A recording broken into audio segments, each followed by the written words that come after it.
Do us a big favor, take a moment to subscribe to the United Nations of Horror right here on YouTube, and don't forget to hit the bell so you never miss an update. Your support means the world to us. Thanks so much, and now, let's get on with the show.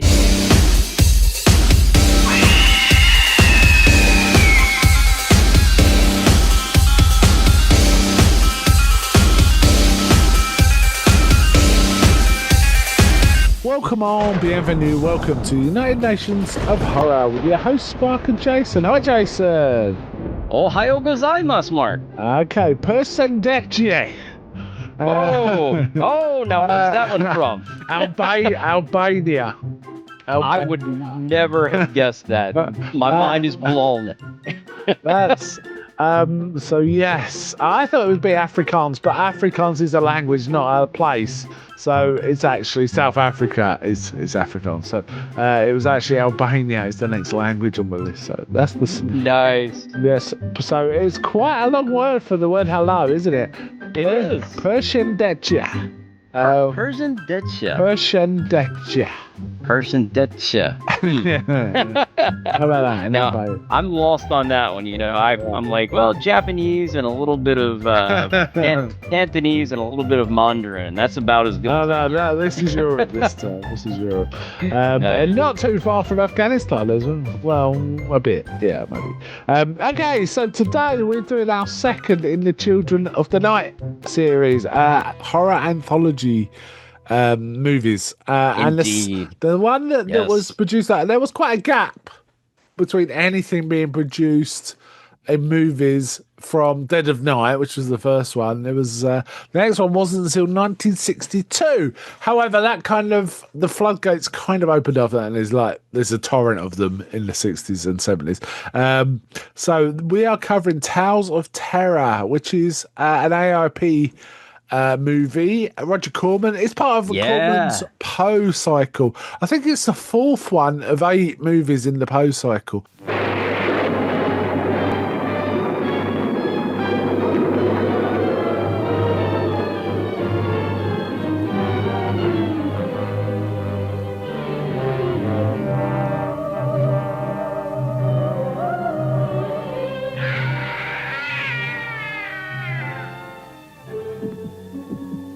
Every drop of blood feels the freezing paralysis of fear, almost stopping your heart, as Edgar Allan Poe unfolds his tales of terror. You will meet the master of the mansion, who loved and protected his wife with the strength of a supernatural love, even beyond life itself. I am in command here. You will do as I say. I shall take what I desire. Your body and your soul if I demand it. Another. Help! Help!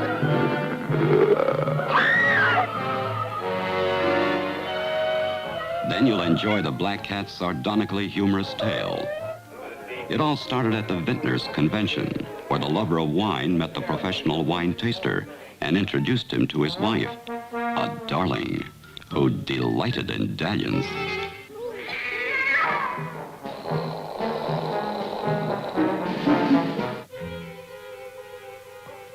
What kind of a man are you anyway? Make love to my wife and doesn't even talk to me. You're insane. That may be, but very clever. Help! Help! Help! In this monstrous mausoleum of the living, you will witness fury far worse than a woman scorned. The fury of a dead woman's jealousy.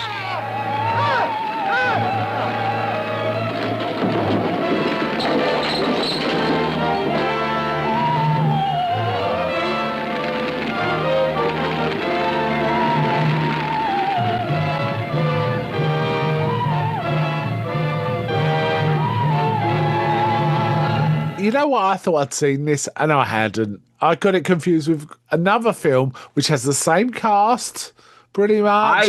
I did the same thing. Yeah, and I couldn't remember what it was called. And I looked into it. It's called Comedy of Terrors, which I think I said to you. I think this is kind of a comedy film, and one of the segments is, but not. The other two are fairly serious. So no, Indeed. But Yeah, just gotta mention it hasn't been long. I mean, it's been, I guess, a little bit now, but not too long since Roger Corman passed away. I saw him on Joe Bob Briggs' show not too long before he passed, and like so yeah, I and guess I heard him on the Gilbert Gottfried podcast. Well, that was probably a few years back now, but yeah, he sounded in good health there. yeah, even on Joe Bob Briggs, I guess I didn't realize how old he was. He didn't look his age, but Well, he was it's 98. wow. I did not realize that. Yeah. Wow, I didn't wow, either. wow, wow, wow, And wow. and when I That's saw him on amazing. I mean, Joe Bob Briggs, I think it was probably like maybe 6 months before he passed on there. And he really, even then, he looked great. He looked in He's good always health been and a everything. lively fellow. He really has, He Roger has. Corman. Yeah. And So, I really appreciate his work ethic and his. I understand he's a producer as well when he keeps the budgets tight and he knows what he wants to deliver for the audience. But right. he's brought a lot of people a lot of joy over the years with He many has. films. One of my favorite kind of Star Wars knockoffs was Battle Beyond the Stars, which was one of his, one he produced. That's a really fun. It's basically Magnificent Seven in space. That one's a fun one. But there's Yeah. loads of. I mean, there's the whole Poe cycle, Oh, for example. yeah. Exactly. But Toxic yeah, Avenger, I mean, was that so him? many. What did he do? I thought that was Troma. I thought. You know what? I think you're right. I may be confusing them here. Yeah. But because there are so many Corman films. Oh yeah, I really But like the original Little Shop of Horrors movie. I like the I do too. musical Yeah. as well, the '80s musical as well. But I do quite like Yeah. the original Little Shop of Horrors. I think it's a good fun little movie, really talented and stuff like that. Anyway, Yeah. let's get Same back to here. this Tales Yeah, of we could have Terror. a whole show on Roger Corman, right? Because So yeah, yeah. now this one is I mean, there's quite the cast. Vincent Price. This it's basically Yeah. three stories derived from Edgar Allan Poe. And you know what? It's not just the cast; it's everything about this film. It's quality, I think. It was written by Yeah. Richard Matheson, right? So there's a good Oh, thing, right? I mean, Richard Matheson has written some screenplays, some great horror films. He's screenplayed one of my favorite Hammers. He did the screenplay for The Devil Rides Out. yes. For example. And in this, he delivers. I think this is really good. Particularly impressed with the second segment because it's kind of a mishmash, a mashup of two stories, but it works perfectly as a story. I really liked it. But we got Vincent Price, Peter Lorre, and Basil Rathbone. The Legendary. OG Sherlock Holmes, right? Yes, Um, exactly. I still love those old Basil Rathbone. Oh yeah, they're great. Sherlock Holmes films. And also, we should mention, Richard Matheson, definitely well known for I Am Legend. Probably his Yeah, I Am Legend most and The Incredible Shrinking Man as well. yes, There are several absolutely. though. That's just tip of the iceberg. He wrote Oh, I mean, Jewel, Steven Spielberg's Jewel, for example. Things like that, right? he did so many things. I mean, just like so many sci-fi and fantasy kind of stories. I think kind of you just look at his body of work, and I think everyone's probably read something from him, right? Yeah, and he also did the screenplay for The Comedy of Terrors, which is the film I confused this with. And it's a fun film. But you know what? There's some great other horror. Hell House. Hell House is terrific. Terrific. Oh, horror film. absolutely. And loads of things like Twilight Zone. Loads of stuff like that, right? Yeah, he Loads. wrote some of the first Twilight Zone episodes, right? Like really Yes. early on, if I'm not mistaken. Yeah. But if So, you want to read yeah. a great book, I Am Legend is terrific, and as is The Incredible. Or it's actually called The Shrinking Man. When the book came out, it was The Shrinking Man. The film is The Incredible Shrinking Man. But I think I've not read that one, but it's a great read as well. but It's a great I Am read. Legend is one of my all-time favorite books. I Am Legend I mean- is better. I'd say it's a slightly more iconic classic, but I really like The Shrinking Man too. There's some really interesting chapters. I need to. Because also Yeah. almost each chapter is like he's lost, he's lost some height. So each chapter, the social dynamics with people is changing. Right. and stuff like that. Like for at one point, he gets to a chapter where he's like only about 4 foot tall, and he starts to realize his wife is treating him more like a child than her Oh, husband. poor Because she's guy. patting him on the head and things like that, right? Because he's small. Things like that, right? Well, It's really interesting, really interesting. being a short man, I can say, hey, I know how, how he feels. Yeah, but But no, I do need to read he that. That's did cool. quite a lot of these Poe, Corman Poe adaptations. He did, and I love all of them actually. Yeah, They're yeah, all really good. yeah. Angry Video Game Nerd actually has I like a him. series of videos out on Oh, I did not know that. the I Poe haven't followed trilogy. him. Okay. Oh yeah, I'll have to link you, or Yeah. if you want to look them up, or any of our audience Oh, I members will want do. to. I've still got a hot link to Angry Get. I think I've got a link somewhere to it. Anyway, I can Google it. It'll be fine. It'll be fine. Yeah, good stuff. I'm trying to think of the series. Like I always want to say Monster Vision, but that's Joe Bob's original series. So, but he has a whole Angry Video Game Nerd is actually a really big horror guy too. Right. Yes. Yes. Anyway, let's get to this film. So there's three stories with Vincent Price giving a sort of narrator's overview, typically just quoting a line from Poe directly. Right. So there's very little sort of narration as such. It's only really to intro and close each thing. But he also is a character in each of the different character in each of the three stories. That's what stood out to me is, I mean, I've always kind of felt like Vincent Price was kind of an actor who could, he was a really good actor. Just, I think a lot of people Yeah. just think, oh, he kind of played himself, overact, but but when he did. When That's he was fair. reined in, for example, Witchfinder General, he was absolutely terrific. But he was he's the American equivalent of Peter Cushing or Christopher Lee, right? He is. He's He just really is. iconic. He's iconic. You can't really discount him in any way. And Roger Corman used him a lot, and for good reason, right? And he was also, Roger Corman also used Boris Karloff and Basil Rathbone. But he appeared. I don't think I remember him appearing in an early film, more like a historical drama, but it had shades of horror called The Tower of London, and I think Rathbone was in it, and he was horrible. He was an absolute nightmare in it, but he was great. They have that famous drinking sequence together in that, right? I don't remember that. I'm pretty sure they do, and then that's kind of repeated in one of these other things, although not with Basil Rathbone, but with another certain gentleman we're going to talk about. So okay. All right, let's get on to the first story. So just in terms of setup, though, it's interesting that the first story is fairly serious. The second story is much jokier. It's got a much lighter vibe, and it's kind of played for comedy, not laugh out loud comedy, but like light drama. Like comedy drama, and then the third one is goes serious again. That was a deliberate choice. Originally, it was going to be three fairly, similar toned, serious horror stories, but they decided the middle one they were going to lighten up. Do you think that worked?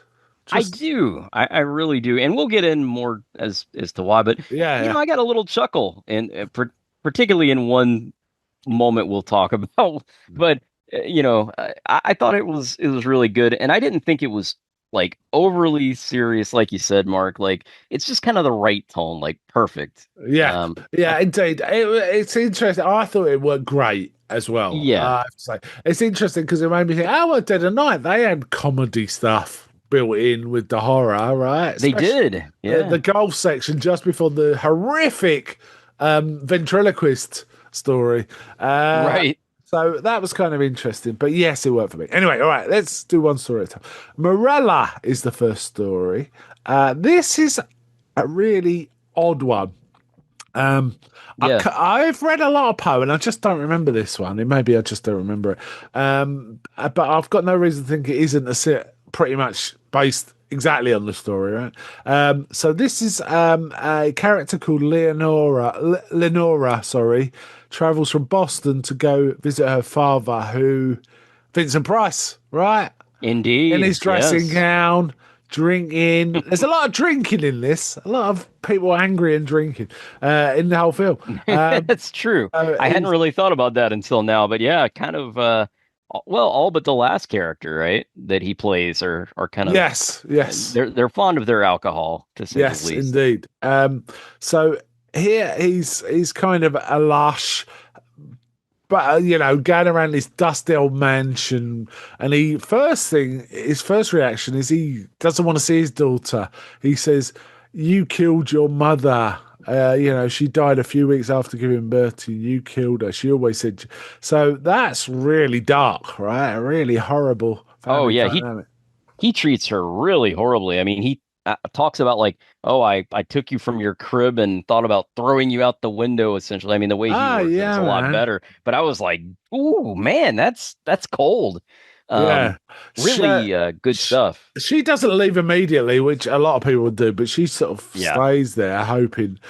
I assume she thinks he's a little drunk, saying all this, but then she's horrific. She stumbles across the decayed corpse of her own mother in a bed, and she cannot believe what her dad is.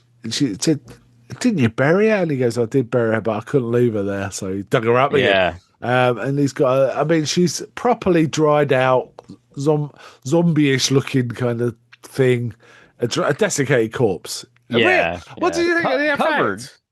Oh, I thought it worked. I almost, like you say, like kind of mummified almost. Yes. Right? Yes. She's, I thought it looked good. This is the whole film is sort of lush colour, isn't it? The sets are really good. They're like solid old houses is how it looks. I don't know if they shot in a house like that or if this is a set. If it's a set, it's a magnificent set. Oh, yeah. I love how they made the mansion look like with all the cobwebs and stuff and just dusty, and they did a tremendous job. Yeah, it looked terrific. Really good. Really way above what you'd expect. I assume Corman is homaging or is a nod towards Hammer and their set design. I would think so. It definitely feels like he's seen the Hammer films and I've got to, up my game and do it right. Because that very Gothic feel, kind of, I mean, it's Poe, so it would be. It makes sense. But Poe sometimes goes to like medieval, like, Mask of the Red Death, and sometimes it's Victorian kind of era, right? Mask of the Red Death. That's probably my favorite Poe story. I read that in I want to say middle school. Oh, it's a good story. Yeah, it's so good, good, and a great film adaptation. I mean, it's got by Roger Corman. Yeah, weirdly, my favourite out of the Poe cycle is not a Poe. It's they try and associate with Poe, but it's actually a Lovecraft story called, and the film is Haunted Palace. However, that's by the by. But I think that all these AIP ones are pretty good. When I was a kid, I didn't like them so much because I didn't think they delivered. There was a lot of mood and nothing nothing resolving, and then everyone going back to how it was before a moody bit happens. And I didn't like, but I like it. Now I'm a lot older. Me too. I do enjoy these a lot. But as a kid, I felt like, Hammer, you get Dracula staked at the end or a fire. Oh, yeah. AIP, me too. A bit more mood and a bit less action. I would. Yeah, that's perfect. The perfect way to word it, for sure. I haven't said that. There's plenty of action in these ones, right? So. Oh yeah, but I like the build up in these. I mean, we both love Hammer for sure. Obviously some of my favorite films, but I like these a lot as well. They're well done and well crafted. I'll have to also say the screenplay for this is pretty good because this is a fairly short story compared to the other two. And they pack a lot in terms of character development. The character dynamics change really fast, and it works. It does. As a few it works. For example, Lenore. The father is. Vincent Price is really angry with her and sort of depressed and upset, but she stays around. But she does mention she's got an illness. She's going to die from an illness soon, which definitely changes how he feels about her. He then realizes he loves his daughter and, should not be this way, and he wants her to stay and he wants her to be there. However, Morella, his wife, the mummified corpse, she kind of and there's a special effect shot where the mummified corpse kind of becomes a living, real woman who doesn't look like a mummified corpse. She looks like a woman, right? Looks like his wife. Yeah. She takes hold and she comes up and she attacks Lenora, doesn't she? Chokes her in her sleep. Yeah, it almost looks like a shadow. Kind of effect. Sorry, I should have said that's the first effect. It's a kind of shadow, a moving shadow. Quite well done. But then Morella then comes back in her own body. Right. Looking exactly the same. Now, you'd think, because he's been hanging around the house, missing his wife and mourning her, this would be great for him. But once he realised what she's done to her daughter, he is really upset, isn't he? He's not. Oh, yeah. He's not. He's horrified. You're back. It's none of that. And then she strangles him. Yeah.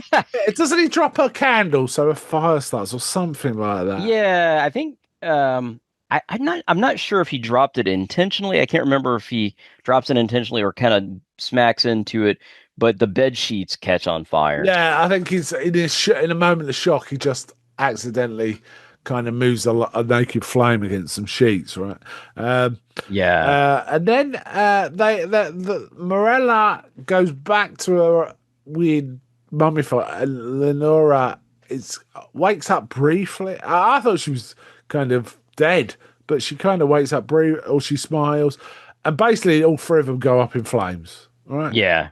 Indeed. It's a very short story. I think it's like 20 odd minutes. It was quite short. I mean, the whole film is 140 or so. And this was by far the shortest of them. Quite good. Look great. Oh, yes, absolutely. I really enjoyed it. Very punchy.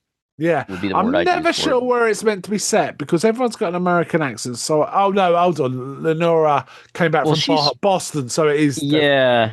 So I'm not sure if it's like outside of Boston or because they're not really specific. It's got a New Englandy vibe, isn't it? Yeah, that's a good word. Yeah, and also they never say exactly like why the mother thought that the daughter was responsible for her death. Because at first I thought, okay, she gave birth. The mother died giving birth to her, but that's not the case. No, she dies a couple of weeks after giving birth, but complications, probably infection or something like that. Right. I didn't even think about that. Or internal bleeding, something along those lines.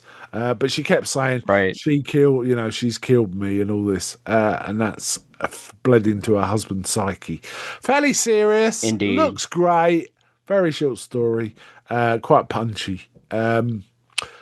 Okay, so that was Morella, which I believe was pretty much based on the original.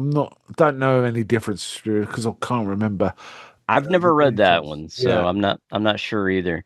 I should mention before we move on, I visited the Edgar Allan Poe Museum a couple of years back now, and it's in Virginia of all places, but very cool.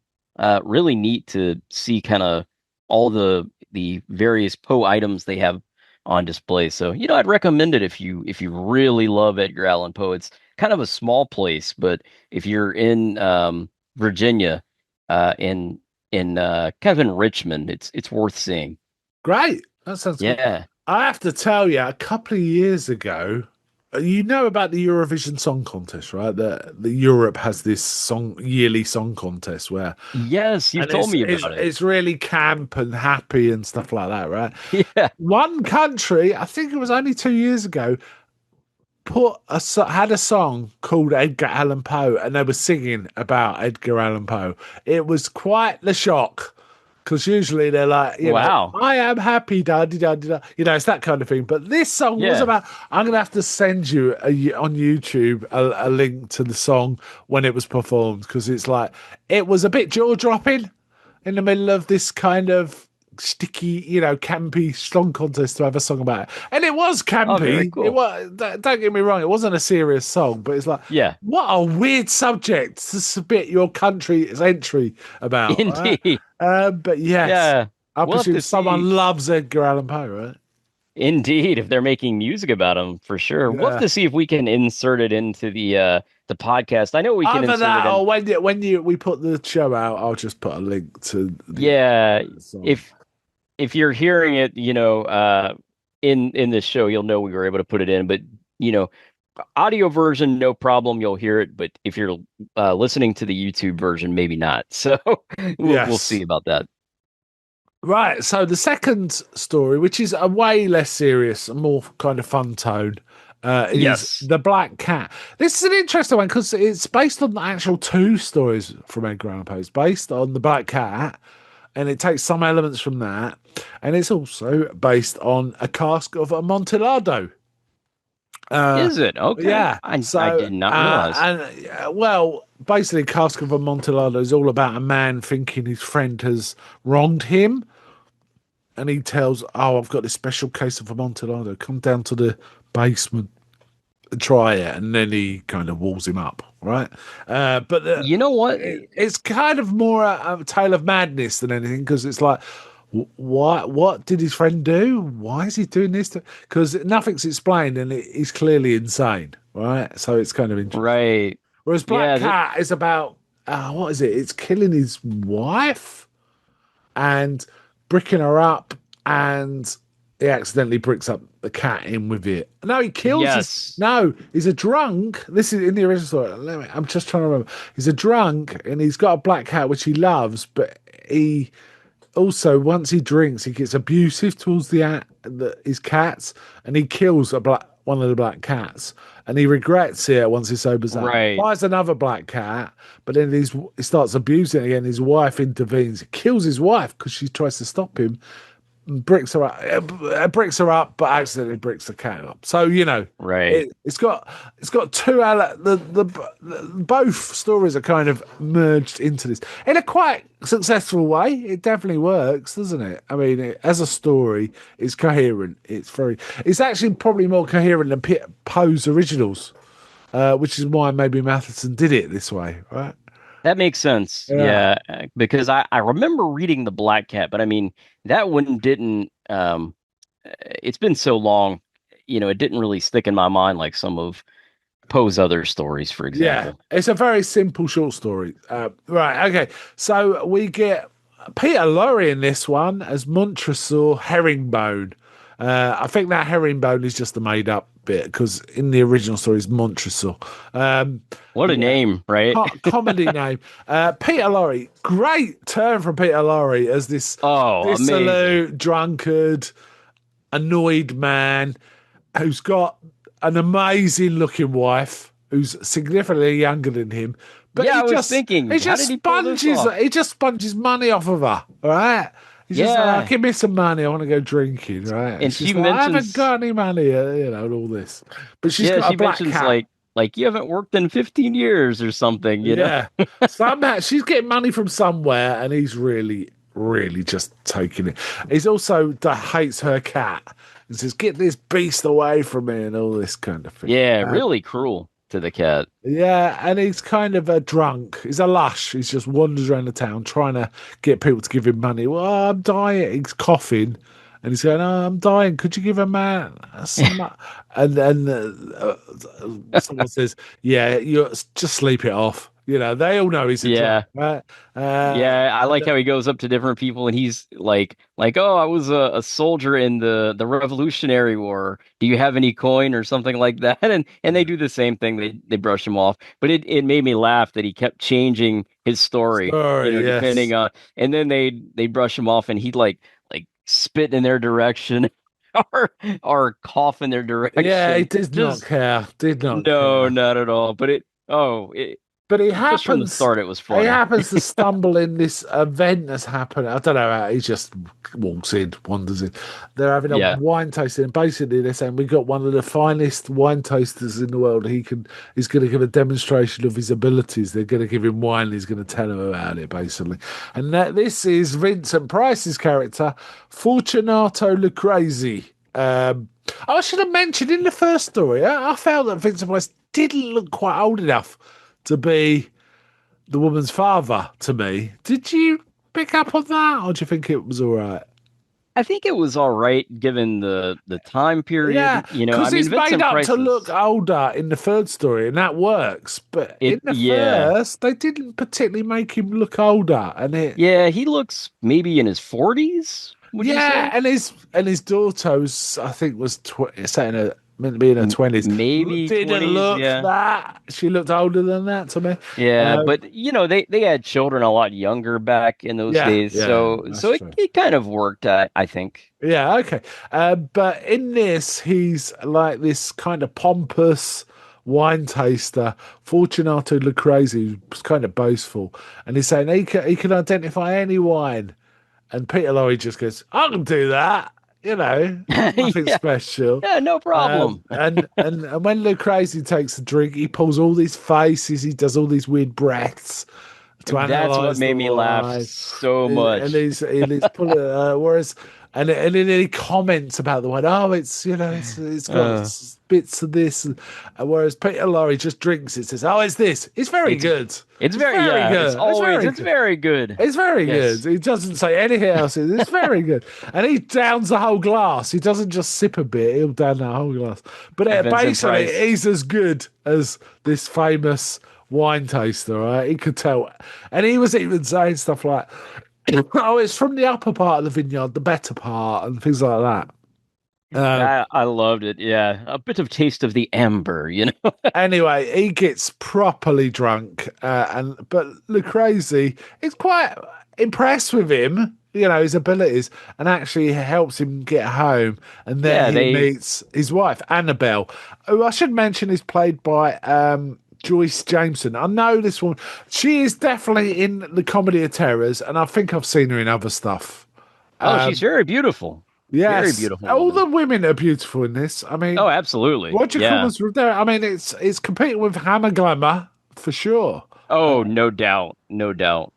Yeah, she was very good. I really thought she did. Consider she had a good comedic tone as well that suited what they were trying to deliver and all that. And yeah. Vincent Price is having a ball there, messing about. As he's is so Peter Lorre. jovial, Peter Lorre's really enjoying it. I've seen Peter Lorre in other things from around this era, and he's not that committed. He's kind of. It's almost like he doesn't really care, but he did care. Yeah. He was doing a good job here. It was kind of pretty good. Yeah, both are great for sure. Yeah. But I was surprised just the tonal shift in Vincent Price from going to a very kind of serious role as the father and just a total kind of drunk kind of guy. And he's kind of drunk in this too, but he's a jovial drunk in this. Yes. Not as drunk. He's happy when he's drinking, but when he's not drinking, he's not happy, right? When he has to go home or something, he's not so happy. However, he's pretty happy when he's drinking.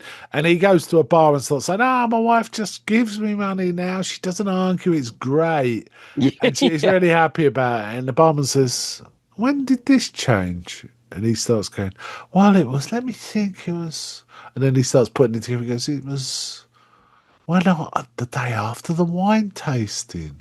Yeah. And then he starts to get suspicious. And he does go back to his house and sort of spies on the door. And we see Fortunato leaving. And they're saying things like, "Goodbye, my beloved," and things like that. So, yeah, clearly... he's being cuckolded. So he goes in. Oh, yes. He's really angry. And essentially, he gets both of them, doesn't he? And ties them up and starts bricking them in behind a wall. Alive behind a wall in his basement. Yeah. And he then he's like, "Oh, where's the money?" He can't find the money, so he's like really annoyed. He's walking through the house, he can't find where his wife's money is. But then he stumbles across a vase full of money In fact, he doesn't even know, he just does he? breaks it. So again, I think he just kind of suspects, and he just throws the vase down and breaks it. yeah, and he goes bingo, and we see it Yeah. full of coinage. So he kind of then goes back to the bar and he's sort of talking about it, and he's saying things like, "I don't need my wife anymore," something like that. Anyway, there's a knock at the door when he gets back home, and it's two policemen. He says, "Yeah, we've heard that your wife's disappeared," and she goes, she's run off with her lover. I don't care where she is." And they're sort of getting suspicious, more and more suspicious. But Peter Lorre's character, Montresor, has bricked him up in the basement, but didn't realise he'd also bricked up the cat with them, right? Indeed. Yeah, and he's having he's seeing delusions at this point. Oh yeah, we get partly, this weird trippy yes. Partly because he's drunk, but I think some of it is just because of a guilty conscience here, right? Which again remind me of yet another Poe story, Telltale Heart, right? Oh yes, the guilt gets to you, and he's kind of, isn't there? Well, there's one bit he envisages his wife and Fortunato, and they kind of pull his head off and start throwing his head around and things That's like that. wild. Right? And the cat is being distorted and looking really large and meowing really loudly. So he just doesn't, it's kind of freaking him out. But then the police knock, and they start saying, well, and at some point they say, well, we want to check the basement. And they go down and they're saying, "What, do you think I buried them in the floor?" And then he's very blasé. He goes, "Do you think I bricked them up behind this wall? Look at it. Feel how solid it is." He starts banging on it, right? But then you hear cats behind the wall and it's awake. It gives them away. The policemen are like, "Okay." And they knock a hole in it and they find, the lover, his wife, and the cat. The cat's sitting on the wife's head. I don't know if his wife's dead or passed out. I don't know. I don't know. I think they're dead. Yeah, they're both unconscious or dead, right? So yes, he great story. Bricked them all up. Yes. Yep. If he had not bricked the cat up, he would have gotten away with it. Yeah, I really enjoyed this one. I loved it. All around. Great tone, great, very well acted throughout. And just kind of fun, to be honest, a fun horror, because a lot of guys I think would want revenge if their wife had done that. But I guess it shows that revenge does not pay, Perhaps the cat will give you away. Yes, the cat gave him away. The cat he hated. Yes. It is funny because I'm looking on the Wikipedia page for the film and they've actually got a picture of a casting call for black cats. I saw that. Yeah, so there's all these very early 60s women with cats on leads waiting in a big queue, all these black cats. I like the cat. I thought it was a nice cat. Oh, yeah. Perfect. Yeah. Definitely perfect. So, I mean, so many people would have that kind of cat. Actually, it's funny you mentioned that because we have so many black cats in our neighborhood, like just stray cats. You wouldn't think, but all these cats, I think it's because we have a grocery store that's not far in the neighborhood, and the cats all like to get into the leftovers there. But anyway, It just made me think, some of these cats would have been great for the casting of this film, Yeah. Okay, so again, we get a closing sort of a few words from Vincent Price, and I think the words also appear on screen, right? They put them up and credit Poe as well. Just the credits, or not the credits, but the story. Yeah. So we come to the third story, which is the facts in the case of Mr. Valdemar, Monsieur Valdemar, Mr. Valdemar. Yes. Basically, it's an old Vincent Price, Mr. Valdemar, really old, and it's done up to look old, so it kind of works. But it's dying in essence. He's got a wife, played by the absolutely stunning Deborah Paget. Oh yes. She is. What was it about this age? Why has these old blokes got these young, beautiful wives? Where did Peter Lorre get a wife like that? I want to know. Yeah, that seems well, at least by today's standards, I could get very Vincent unrealistic. Price because he's kind of elegant and striking, but Yeah. Peter Lorre, Right? He's like a just a short old drunk Schlub. man. It's a schlub. Anyway, so Vincent Price is Valdemar, and he's got a wife who loves him very much, Helen. Deborah Paget. I remember Deborah Paget from Ten Commandments. She was really striking in that too. And we got Basil Rathbone in this one as Mr. Carmichael. Now, he's also got a doctor, Dr. James, who, has been attending him, but he is dying. But Valdemar's called in a hypnotist, Mr. Carmichael, to help aid his suffering. So he's got a painful terminal illness, basically. And the hypnotism was, is kind of helping him. However, he has agreed with the hypnotist to allow himself to be hypnotized at the point of death and see what effect that will have.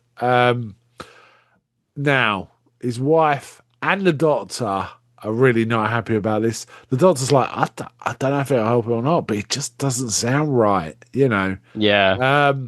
And there's also a bond between them. It's an innocent bond between them, but there is a bond between the doctor and Valdemar's wife. And Valdemar actually acknowledges this. He has a conversation with her. He goes, it will be my greatest wish that once I've passed, which will be soon, you remarry the doctor. I know there's a bond between you and it is an honourable one, but I want you to not be alone. I want you to be happy. And his wife is too upset to really talk about it.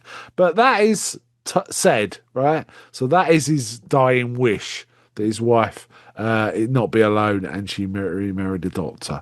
And the I thought that was very noble. Really keen on her too, so kind of. However, Carmichael then does the hypnotism. Now, I remember seeing this sequence before. This is the one bit of the film I kind of recognise. I'm pretty sure I haven't seen this film, but I've seen this sequence because it's got like these multicoloured lights flashing, isn't it? It's like a lamp. Yeah. It's very strange. So or maybe it was a similar effect is used in another 60s film about hypnotism. I can't remember. It doesn't seem like it would hypnotize a person really, but I don't know. It's kind of a cool little effect. It gets the job done. Right. So essentially, by hypnotizing him at the point of death, he doesn't allow him to die. As such, or rather, his soul is trapped inside his mortal body, right? Even though it's dead and starts to decompose. Right? Yeah, he can't move on. It's a scary thing to even think about. You know? And he wants to, but Carmichael won't let it go. Then he tells the doctor and the wife, "Oh, he confided in me that his wish was you marry me." Now, he specifically said to his wife, I want you to marry the doctor, not the hypnotist. However, his wife, because the hypnotist says he said this, she doesn't know what to make of it. She doesn't know. And the doctor saying, no, he's made him say that under his influence. He didn't mean that. But I think it's because please leave. She's so distraught and confused by it all. She doesn't know what to make of it. I think at that point, like, Valdemar is so desperate probably to move on, to get out of the body. He'll say anything. Yeah. But also then once Carmichael and Helen are left alone, Carmichael shows his true colours. It's like, I've been wanting you for months. And she says, let me think, because I think she says, let me think about it. He goes, no, there's no thinking about it. I'm taking what's mine and all this kind of stuff, right? So he's not nice about it. Starts becoming physically abusive, trying grabbing her and stuff and saying, you're marrying me. But then as that attack is happening, Valdemar's eyes open and he sits up in bed and Helen notices it and screams, doesn't she? And essentially he lumbers towards Carmichael. Helen runs out. The doctor turns up here and rescues her, but basically Valdemar is attacking Carmichael, and the last scene we see is really grim. He's kind of melting, right? Yeah. Valdemar's kind of melting. It's like the melting man. And he grabs Carmichael, and you just see them both on the floor. Well, basically, it's Carmichael lying face up, but this kind of weird melted corpse thing draped over him, right? Right. And then it ends. Brutal. These are very simple stories. There's not that much to sort of relate. There's very few scenes, but they do look great, don't they? Yeah, a lot of it is, as we mentioned earlier, about the kind of atmosphere and the way they're told, which is really masterfully done. Yeah. I believe the original story didn't have a wife and a doctor. It was just the hypnotist and Valdemar, right? It was a much more basic story, but Matheson, you want to add some characters sometimes to sort of make the story work, and it worked great. I thought it was a good addition. I really liked it. And apparently this last one is Matheson's favourite of the three. He thought it worked really well. Interesting. Yeah. I mean, I enjoyed it too. Yeah. So, solid film. Now I have to ask. Go on, you ask. I was going to ask, which is your favorite? I was just about to ask you that. So, I like the middle one. I thought it was a really fun, lively one. But I did like all three. I think the first one could have been a little longer because the characters changed so quickly. It worked, but it was just so rapid. I would have liked to see a little more of Vincent Price thawing towards his daughter, and his daughter becoming more happy being in the presence of her father, because it was so quick. It was so quick. But it still worked totally fine. I liked all three, but I personally like the middle one best. What about you? Yeah, I'm actually the same. The Black Cat is certainly my favorite, and then I really like the case of Mr. Valdemar, I believe it is, and then the first one is kind of in last place for me, Morella. Although I enjoyed that one too. Like I don't dislike any of them by any means, but that's kind of the order I'd place them in too. Yeah. So it was fun. I'm not sure. I think I put the first and the last about the same. No, actually, the last one's a little better than the first one. So I'd go 2, 3, 1 in terms of order. But I like them all. They're all very well done. The as we mentioned, I was going to say sets, but I don't know if they're sets or not. But the locations were great. I mean, the colors vivid. They still hold up. I really like that. I don't know if this is Technicolor they used, but that sort of, to me, old film stock for whatever reason has sort of a unique bright color, more so than digital color. And I really like the look of it. I kind of wish it popped, didn't it? It did pop. It does, yeah. In many ways, I sort of wish we'd go back to that look. I don't know. Yeah, Hammer used, we call it Technicolor. Hammer used Eastman color. This looks like Eastman color. Let me see if I can find. It doesn't say here, but it looked like Eastman color to me as well. Yeah, just looks so good. Vivid colors. Interestingly, the reviews were kind of mixed for this. I thought it was a pretty solid film. Now, maybe because it was fourth in a cycle and the critics were kind of getting sniffy about how many there were, I don't know. For example, Howard Thompson, New York Times, said it was dull, absurd, and trashy. Wow. I'm not sure that's true. I would very much disagree with that, but but some of the critics were kind of. Variety said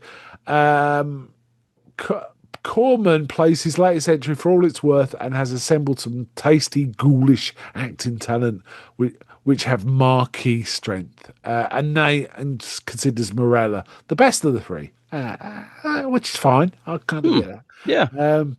I agree with that one a lot more. Yeah, I've another critic labelled it poor. I'm just quick scan. Monthly Film Bulletin said, by and large, Roger Corman's Poe adaptations maintain the highest standard in their field since Val Lewton's low-budget horror films of the 40s. That's fair. I think that's a fair comparison. I think that's Yeah. not one that I'd considered, but yeah, they look classy. They do look good. Oh yeah, Really. definitely. So they also mentioned that given it's an anthology format, it's got the added advantage of there's no feeling that the material's been stretched too thin, which is sometimes a thing with Corman's Poe stuff. It feels like this was a 40-minute story stretched to an hour and a half, sometimes, for some of them. Yeah, I agree. Ligeia, Tomb of Ligeia is a bit like that, for example. That's a very good example. Yeah. Whereas others are fine. There's no way The Mask of the Red Death is stretched too thin. That is a perfect Yeah. sort of movie. That's a great one. There. Time Out. Britain's Time Out was more kind about this. They said it's elegant and funny, but the short story format deprives Corman of the majestic, melancholic rhythm that characterizes his best work of this time. I kind of see that. However, I think this works really well. I think the short story formats work really well. They're punchier, right? They're just a change of pace. I think he does both well. He does the slower, more sort of languorous, lyrical stuff really well when he turns his hand to it. Though sometimes there's a bit of a misfire. Whereas this is much more punchy and get on with it. But man, they had great sets and everything. It was good. It was good. Yeah. Yeah, I enjoyed it a lot. First time watch on this one for me, and no problems with it at all. Was thoroughly entertained. I can always tell, like, if you feel like you need to like kind of gaze off at your phone or check email or something during a film, that's when you're sort of like, okay, maybe this is not like this doesn't work so well for me. But this, I was thoroughly hooked the whole time, and couldn't look away, as they say. Yes. Well, we got a little feedback on this one. Awesome. I think this is going to be a relatively short show because the stories are fairly straightforward. If some of these other anthology ones, there tends to be like 5 stories rather than 3. So we're going to be talking about 5 instead of 3 in later episodes. But yeah, shall we rate this and then? Let's rate it. Okay, perfect. Perfect. What should I go first, or would you like to go first? How would you prefer?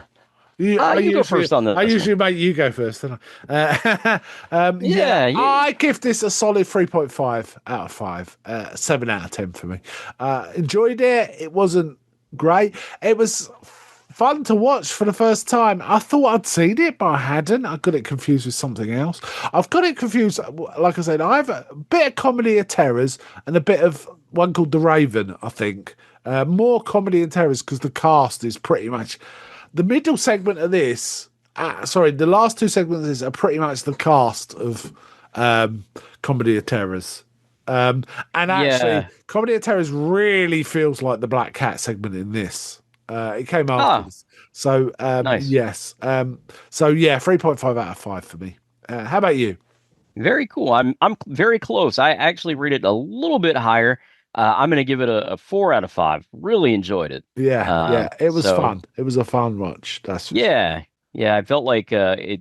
The good thing about it is it doesn't overstay its welcome. It's the film's pacing is kind of a perfect length.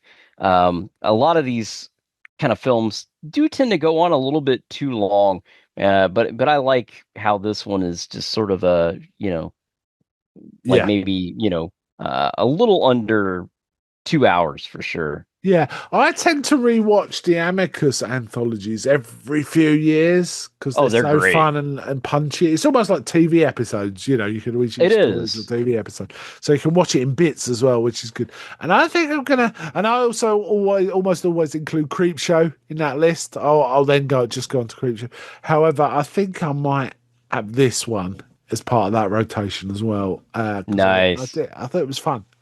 I think it's gonna improve with rewatch as well, because you just kind of know what the vibes come in and you can appreciate it more. So yeah, absolutely. Right, we got a little feedback. 2 bits of feedback. Well, 3, but John Souder left 2, so I'll just read it as one. Right, first one Awesome. is from Rick Powell, friend of the show, friend of our Facebook group, and he Yes. just said, "Good one." So he obviously likes this movie. Awesome. Always good to hear from you, Rick. yeah. We gotta get him on again sometime. Yes, it's It's always been a pleasure. while. Been a Yeah, while. yeah, he's a great chat with, isn't he? Yes, and check out his stories, Yes. his books. They're Yeah. awesome. Rick, I'll spell out the name for anyone listening who's not familiar. Rick Powell, Powell. Lots of short stories in E format and stuff like that. There's Yeah. probably more, and I'm probably misselling it what he's done. But yeah, go find out. Go find out, or come join our Facebook group, and you can chat with him directly. Right? There you go. There you go. So our second sort of comments come from John Souder, friend of the show again. Hi, John. John, good to hear from you, man. Yeah. So he says, this adaptation of Poe stories remind me more of an adaptation of EC Comics than practically anything else I've ever seen, including the Tales from the Crypt TV series or both Amicus films. John, there's several Amicus. I think there's 7 or 8. I get confused because one of them I think is Amicus and it isn't because it's really similar. So I think there's definitely more than 2. There's definitely more than 2. Yeah, he's probably thinking there's one called Tales from the Crypt and there's one called Vault of Horror. So he probably means those 2. But there are many Amicus. And we'll be getting into that, right? Oh, indeed. Yes. So yeah. And then he says you got the usual tropes, a blend of horror and humor, spousal revenge. Yeah, that's a big thing in EC Comics, isn't it? Oh, they love that. Yeah. Colorful Gothic atmosphere, retribution from beyond the grave, twist endings, and just desserts. But I suppose that's all goes back to Poe as well. Yeah. Indeed. I mean, in our last episode, I talked a lot about EC Comics, and Dead of Night was kind of felt like it was a precursor. So yeah. I mean, good stuff. By definition, pretty much anthology horror films summon up the spirit of EC Comics. They just do. Yes. And then John goes on to say, it's also cool to see Joyce Jameson in this. Now, Joyce Jameson was the lady in the second one, the blonde lady we talked about, the striking blonde lady. Oh, yeah. Played Annabelle. She's been in a few Corman films. Indeed, she was in Comedy of Terrors. She's been in a few Corman films, as well as a couple of stone cold classics. The Outlaw Josie Wales and Billy Wilder's The Apartment. So yes, nice. Yeah, good Joyce Jameson's got some pedigree to her film, as is Deborah Paget from 10 Commandments, and I think she was also in Love Me Tender with Elvis as well. Oh yes, she was. Yeah, but she's super striking. She's like she makes your jaw drop. Oh, absolutely. So striking in the 10 Commandments. So yes. If she came into a room, I think everyone would do the cartoon jaw drop, or maybe the wolf whistle. Where their eyes are bugging these out. days. Not anymore. No, we don't do that. Oh no, of course not. Of course not. No. We're very proper now. So that is our feedback for Tales of Terror. So that was a fun one. Thank you. That was a blast. I can't remember our next one. Our next one is there's a couple of possibilities. We'll discuss it off air because I have one of them's a little long and a bit dry. But should we just miss those or should we carry on with them? They're an interesting one because it's a European one with a lot of British actors. But also American, for example. Well, I won't talk about the specific film. We'll talk about it off air when we decide which one we cover next. But we will certainly be bringing you another anthology horror in a couple of turns, right? We'll kind of break it up. We've got some Action Zone stuff coming up as well. Oh yeah, we're keen on the Action Zone. We're kind of we're juiced on the Action Zone, aren't we? So, I got to mention, like, the Action Zone episodes have done like really big numbers. Like it surprised me. So thanks for everyone who has listened to and commented on those. Of course, it's great to have new listeners, and we appreciate everyone who's been with us and continues to listen after all these years. So yes, maybe we'll bring in some of the comments about the last Action episodes. On the next Action Zone, we can actually just talk about some of the feedback we got. Maybe, I don't know. Yeah, sounds good. Yes. All right. Okay. I think is it time to? Yeah, I think so. I think we should wrap it up. Well, we want to again thank everyone for listening and for watching the United Nations of Horror. Come join us on our Facebook community. We're at facebook.com/groups/UN of Horror. As we always say, one of us. One of us. And you can find us on YouTube at www.youtube.com/@United Nations of Horror, all one word. And wherever you listen to your fine podcasts, we're on iTunes, we're on Spotify, all those great places. Just search for United Nations of Horror and we should come up. Also, I want to mention to check out Mark's podcast, The Good, the Bad, and the Odd. And that is at www.youtube.com/@goodbadodd, all one word. Oh, thank you. I wasn't expecting that. Oh yeah, man. We got to give the plugs. Mark's podcast is awesome. You and Sam do a tremendous job. So I'm not caught up, but definitely give it a listen. Yes. And we also now have a Discord, which we're working on that still, but you can find that in the show notes. And we're gonna do some watch-alongs on YouTube and Discord in the near future. That's still in the planning stages. I keep saying that every episode, but I promise it is gonna happen, guys. So bye from me. And bye from me. And we'll see you right back here next time on the United Nations of Horror.